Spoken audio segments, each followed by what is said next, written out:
To ప్రజా ప్రతినిధి news. Hanuman Mandir Shantinagar Zaheerabad mandal Kamareddy జిల్లా బసవేశ్వర గుడి నుంచి శోభయాత్ర తీయడం జరిగింది. ఈ శోభయాత్రలో భజనాలు చేసుకుంటూ వచ్చారు.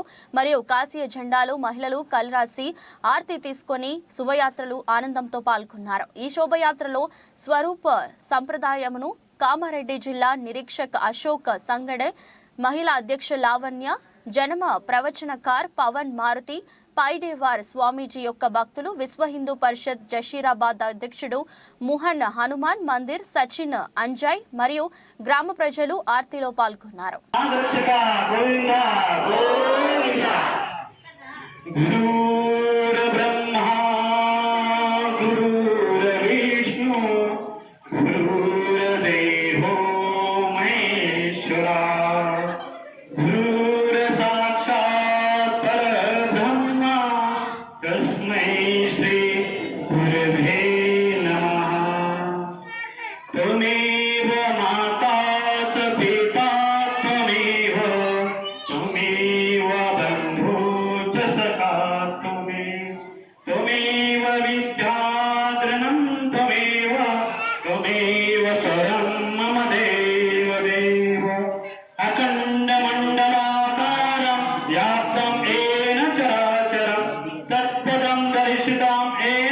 तस्मै श्री गुरुवे नमः.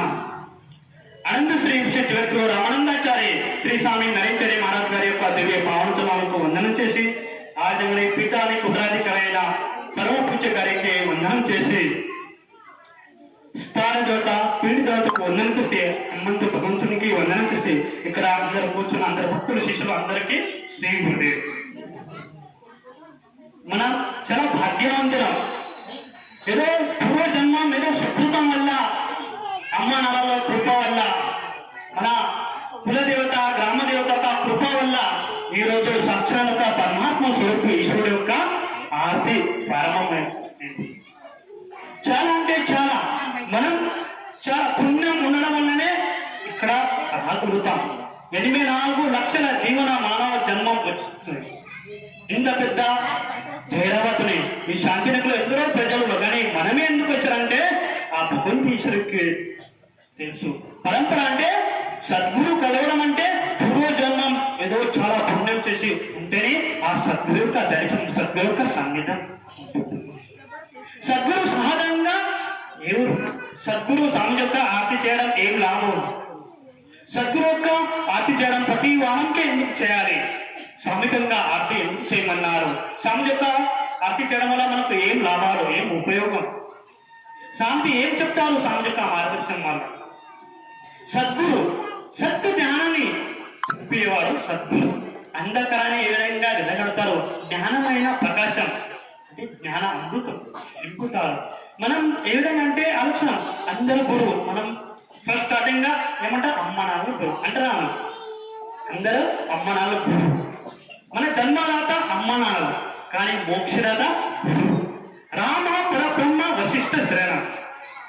రామ పరబ్రహ్మ అంటే కొండని 22 చెప్పినారు. రామ అసలు అయోధ్యలో మనం భవ్యమైన మందిరం నిర్మించుకున్నాం. అందరూ హిందూ ఏకదాటికి వచ్చి హిందూ ఒక అభిమానానికి విధంగా మనం గుడి కట్టుకున్నాం. ఆ విధంగా రాముడు అంత పెద్ద వస్తుంది కానీ ఆయన పరబ్రహ్మ అన్నాయన ఆయన గురు వశిష్ఠ. కృష్ణ వందే జగద్గురు శ్రీకృష్ణుడు అంటే భగవద్గీత చెప్పిన మహాంతుడు. ఆయన అసలు సాంగిపోయిన ఒక గురువు యొక్క దర్శనానికి వెళ్ళి గురువు యొక్క సేవ చేశారు. దేవుల యొక్క గురు బృహస్పతి, రాక్షసాల గురు శుక్రాచార్య. అంటే ప్రతి దేవులకు సాధు మహాత్ములకు అందరికీ గురువు ద్వారానే వాళ్ళు మోక్షం ప్రాప్తించారు. సద్గురు అంటే సద్గురు యొక్క చాలా విశాలమైన అర్థం. మనం గురువు బ్రహ్మ గురు విష్ణు ఈ విధంగా స్మృతి గ్రంథంలో శ్లోకముడే ప్రతి చిన్నప్పటి నుంచి అంటూ ఉంటాం. కానీ గురువు గారనే మనం స్మరించాం. గురువు యొక్క సన్నిధానికి మనం రావడానికి సమయం చేస్తాం. ఈ రోజు రేపు తర్వాత వీలు కుదిరినప్పుడు వస్తా అంటాం. కానీ మనుష్య నిర్ణయం పుట్టి నుంచి చనిపోయిందిగా మన ఏ విధంగా గడియారం కాట తిరుగుతుంటే మన జీవితం అంటే అంతకాలం మనం వెళ్ళిపోయేది అంతకాలం ఫిక్స్ ఉన్నాయి, ఎప్పుడైనా ఒక రోజు వెళ్ళాల్సిందే. కానీ వచ్చిన మానవ జన్మం సార్థకం చేసుకొని చెప్తారు గురువు గారు. అనంత శ్రీ విషయ జగద్గురు రామానందాచార్య శ్రీ స్వామి నరేంచార్య మహారాజ్. ఇది ఒక అర్థం. అంటే జగద్గురు చాలా ఈ పదం చాలా తక్కువ విన్నారు అనుకుంటా. ఇక్కడ జగద్గురు ఏ విధంగా జగద్గురు ఎవరికి అంటారు, దాని ఏం శక్తి ఉంటే చెప్తారా. అనంత శ్రీ విషయ, అనంత అంటే అనంత అని, శ్రీ అంటే అనంత శ్రీ విభూషితు అయిన జగద్గురు రామానందాచార్య 700 సంవత్సరాల క్రితం రామానందాచార్య విశేషంగా జగద్గురు ఏ విధంగా నియమిస్తారో చెప్తున్నా. మన హిందూ ధర్మంలో 2 పంథాల విషయంలో ఉల్లేఖం ఉన్నాయి. వైష్ణవ పంథం, శైవ పంథం. శివుని పూజించేవారు శైవ పంథం, విష్ణువుని పూజించేవారు వైష్ణవ పంథం. దంపత్య, గణపత్య, సూర్య, ఇట్లా 5 పంథాలు ఉన్నాయి మన హిందూ ధర్మంలో. ఈ విధంగా మన ప్రతి జగద్గురు ఏ విధంగా నియుక్తి చేస్తారంటే ఒక్కొక్క సాంప్రదాయం, అంటే సత్య సాంప్రదాయ వేరే వేరే సాంప్రదాయాలు ఉంటాయి. మనం ఏ కుల గురువు విధంగా ఉంటాయి, అన్ని సాంప్రదాయాలు కలిసి 60-70 సాంప్రదాయాలు కలిసి ఒక అఖాడ అయితే 13 అఖాడాలు ఉన్నాయి. 13 అఖాడాలు, 7 అఖాడాలు శైవ పంతులై, 6 అఖాడాలు వైష్ణవ పంతులు, 13 అఖాడాలు కలిసి జగద్గురుని నియమిస్తారు. అంటే జగతానికి గురువు మీరాన్ని. 2005లో స్వామి గారిని అయోధ్యలో 2005 అక్టోబర్ 21 డేట్ నాడు స్వామిజీకి పట్టాభిషేకం చేశారు. అనంత శ్రీ జగద్గురు రామానందాచార్య శ్రీ స్వామి నరేంచార్య మహారాజ్ అని. ఈ విధంగా స్వామిజీ యొక్క శక్తి దివ్యమైన అపారమైన ఉన్నాయి. ఏమంటే స్వామి యొక్క సవాసంలో సద్గురు అంటే అర్థాలు చూడండి.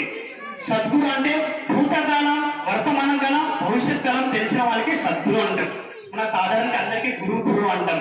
కానీ గురువు వేరు, సద్గురు